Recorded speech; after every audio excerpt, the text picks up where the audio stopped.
نحمده ونصلي على رسوله الكريم اما بعد فقد قال الله تبارك وتعالى كما ورد في سورة التكوير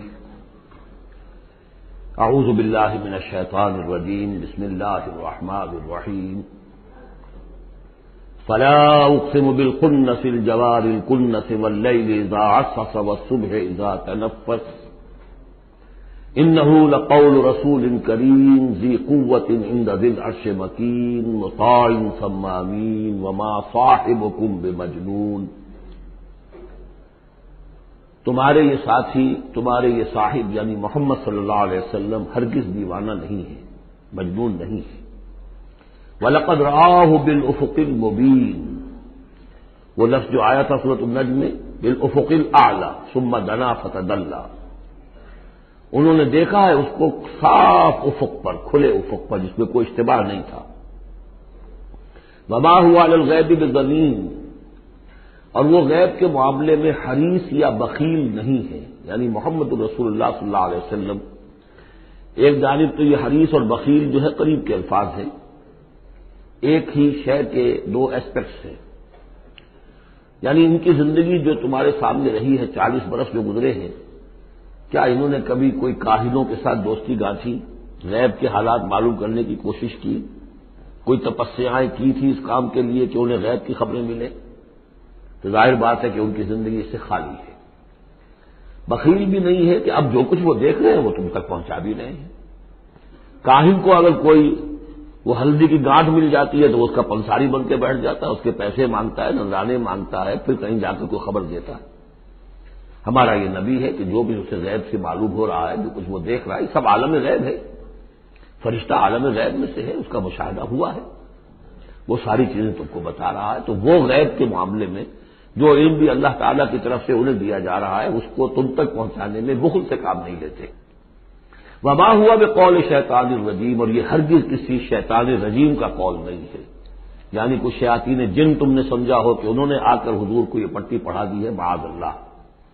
یہ سورہ حاقہ میں بھی آ چکا ہے، فلا اقسم بما تبصرون وما لا تبصرون، میں قسم کھاتا ہوں ان چیزوں کی بھی جو تم دیکھتے ہو، ان کی بھی جو تم نہیں دیکھتے۔ انہ لقول رسول کریم وما هو بقول شاعر قلیلا ما تؤمنون ولا بقول کاہن قلیلا ما تذکرون۔ اب دیکھیے، کاہن کو جو خبر ملتی تھی وہ جنات سے ملتی تھی، وہ ما لا تبصرون میں سے ہے، اور شاعر جو شعر کہتے تھے وہ خود کہتے تھے، وہ ان میں سے ہے کہ ما تبصرون، فلا اقسم بما تبصرون وما لا تبصرون انہ لقول رسول کریم وما هو بقول شاعر قلیلا ما تؤمنون ولا بقول کاہن قلیلا ما تذکرون۔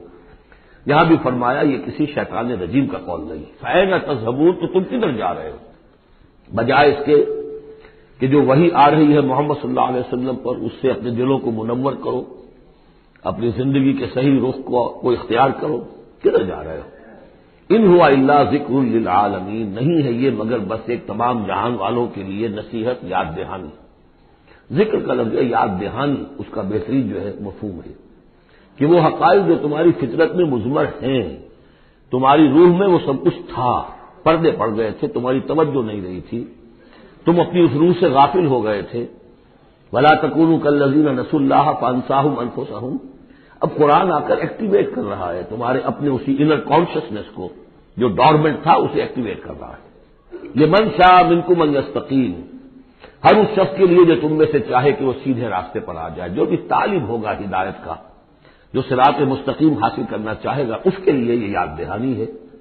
وما تشاءون الا ان یشاء اللہ، پھر وہی بات، تمہارے چاہے بھی کچھ نہیں ہو سکتا جب تک اللہ نہ چاہے۔ یہ دو مشیتیں ملتی ہیں، تم بھی چاہو اور اللہ بھی چاہے، تب کام ہوگا۔ اللہ کا اذن ہوگا، اللہ کی توفیق ہوگی، تمہارا ارادہ ہوگا۔ تمہارا ارادہ نہیں تو اللہ زبردستی ٹھونستا نہیں، زبردستی ٹھونس دے تو پھر جزا و سزا کا کوئی سوال نہیں، پھر یہ سارا کا سارا معاملہ ہی جو ہے وہ باطل ہو جاتا ہے۔ الا ان یشاء اللہ رب العالمین، تمہارے چاہے کچھ نہیں ہو سکتا جب تک نہ چاہے اللہ کے جو تمام جہانوں کا رب ہے۔ بارک اللہ لی و لکم فی القرآن العظیم ونفعنی وإیاکم بالآیات والذکر الحکیم۔